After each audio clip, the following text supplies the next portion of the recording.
लगातार 10 वर्षों से धर्मपुर विधानसभा की जनता अब बुनियादी समस्याओं से जूझ रही है।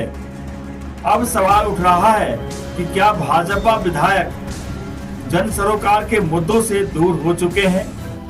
क्या चुनाव जीतने तक ही जनता से सरोकार था और उसके बाद जनता को अपने हाल पर छोड़ दी गई? अब धर्मपुर की जनता बदलाव की उम्मीद के साथ एक नए विकल्पों की ओर देख रही है। ऐसे में वीर सिंह पंवार की सक्रियता और जन सेवा एक बार फिर चर्चा का विषय बन गई है। कहा यह जा रहा है कि जब नजर बदलेगी तो नजारे भी बदलेंगे। आपको बता दें कि वीर सिंह पंवार पिछले करीब 35 वर्षों से धर्मपुर की जनता के बीच रहकर उनके सुख दुख में सहभागी रहे हैं। आम लोगों के साथ साये की तरह खड़े रहने वाले इस जन नेता को अब क्षेत्र की जनता अपनी आवाज के रूप में देख रही है। हालांकि यह भी सवाल है कि इतने लंबे जनसंपर्क और जन सेवा के बावजूद राष्ट्रीय पार्टियों ने उन्हें धर्मपुर विधानसभा का नेतृत्व की जिम्मेदारी नहीं दी। क्या इसका खामियाजा अब धर्मपुर की जनता भुगत रही है? इन सब के बीच वीर सिंह पंवार ने हिम्मत और हौसला नहीं छोड़ा। एक बार फिर धर्मपुर की बदहाल व्यवस्था को बदलने और क्षेत्र की विकास की नई शुरुआत का संकल्प लेकर वह जनता के बीच एक नई उम्मीद बनकर दिखाई दे रहे हैं।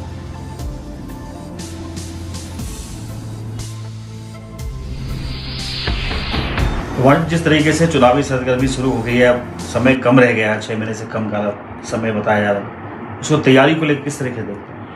देखिए शर्मा जी, मैं तो चुनाव लड़ा था 2022 में और चुनाव हारने के बाद जो जनता ने मुझे आशीर्वाद दिया था, जो समर्थन दिया था, मैं निरंतर उसके बाद जन सेवा में लगा हूँ। क्षेत्र में धर्मपुर विधानसभा से 2022 से और अब तक सक्रिय हूँ, लोगों के सुख दुख में खड़ा हूँ। और लोग बोल भी रहे हैं इस बार कि भैया इस बार आप टिकट लाओ न लाओ, आपकी तैयारी पूरी है, आप सुख दुख में खड़े रहते हैं और आप इस बार हम आपको निश्चित रूप से विधानसभा भेजेंगे। तो तैयारी पूरी है इस बार। पंवार जी, इस बार मुकाबला पहले भी रही है, इस बार का सत्ताधारी के सिटिंग विधायक हैं, एक तरफ विपक्षी पार्टी कांग्रेस पार्टी है, उसमें आपको कहाँ पर स्थापित करते हैं अपने आपको? देखिए, राष्ट्रीय पार्टियां जब से राज्य बना, आपने कांग्रेस को भी देख लिया, भाजपा को भी देख लिया।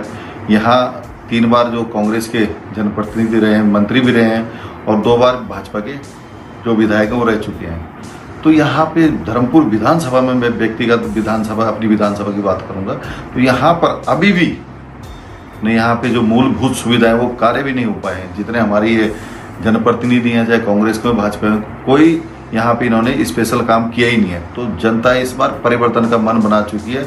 इस बार देखिए, नई जनरेशन जो है वो परिवर्तन चाहती है। एक ही चेहरे को देख के सब लोग ऊब चुके हैं और काम धरातल पे हुए नहीं है। तो इस बार परिवर्तन जरूर होगा। क्या सिटिंग विधायक से लोगों की नाराजगी है, कहीं ना कहीं फायदा मिल सकता है आपको लग रहा है इसमें? हाँ, क्यों नहीं, क्योंकि इस बार जगह जगह जहाँ जहाँ हम जा रहे हैं, लोग बुला रहे हैं कि भैया हमारे यार अभी रोड तक नहीं बनी है। अब राजधानी की विधानसभाएं हैं, इन्होंने यहाँ हमारे क्षेत्र में रोड, बिजली, पानी तक नहीं दे पा रहे हैं, और बातें देखो बड़ी बड़ी। एक अहम सवाल आपसे, आपको क्या लगता है किसी राष्ट्रीय दल से आपको ऑफर आता है तो कैसे विलय कर लेंगे उसको आप?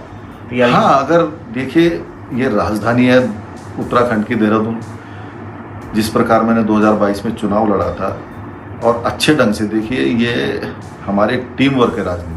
मेरे साथ जितने अपने सहयोगी हैं, जो थिंक टैंक है, उनका ये मानना है कि निर्दलीय तो हम लड़ चुके हैं, अगर किसी राष्ट्रीय पार्टी से ऑफर आता है वो भी प्रॉमिस के साथ, क्योंकि हमें टिकट की प्रॉमिस चाहिए, चाहे वो कोई भी दल हो। अगर टिकट की प्रॉमिस करेगा तो हम बैठ के बात करेंगे उसमें। तो ये मैं अकेला नहीं हूँ, सब लोग हमारे सहयोगी हैं, सब बात करेंगे और फिर उसके बारे में आगे चर्चा करेंगे।